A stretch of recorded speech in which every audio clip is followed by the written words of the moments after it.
Salam, əziz abituriyentlərimiz, hər vaxtınız xeyir olsun. Blok 2-ci şans imtahanına hazırlaşan şagirdlərə əvvəlki illərin qəbullarında istifadə olunmuş, bu ilin qəbullə eyni olan müəyyən ortaq mövzulara uyğun sualları seçmişik ki, onların həllərini, sadə formada izahlarını sizə təqdim edəcək.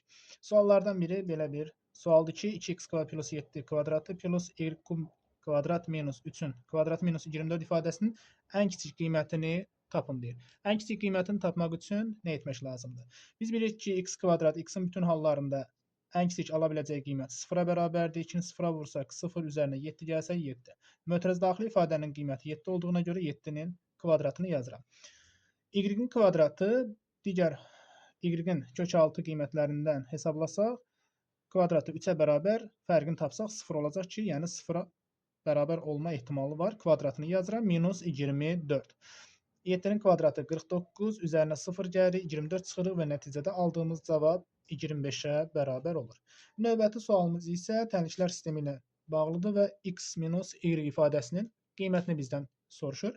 Nə etməli? Verilən ifadələrin sol və sağ tərəflərini bir-birinə vuraq.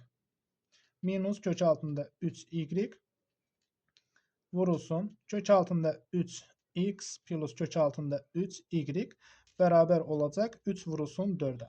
İki ifadənin fərqi ilə cəmin hasilidir. Bunlar bizə müxtəsər vurma düsturlarına görə kök altında 3x-in kvadratı, yəni 3x çıxılsın. Kök altında 3y-in kvadratı, yəni 3y bərabər 3 ilə 4-ün hasili 12 ifadəsini verəcək. Hər tərəfi 3-ə bölsək 3-ə ixtisar apardıqdan sonra x minus y qalır. 12-ni 3-ə bölsək cavab 4 edir. X ilə y-in fərqini soruşur ki, cavabımız 4-ə bərabərdir. Yəni B variantı. Diqqətinizə görə təşəkkür edirəm. Bu tipli sualların ardı gələcək. Suallarınız olarsa rəy bölməsində qeyd etməyi və bizi izləməyi unutmayın.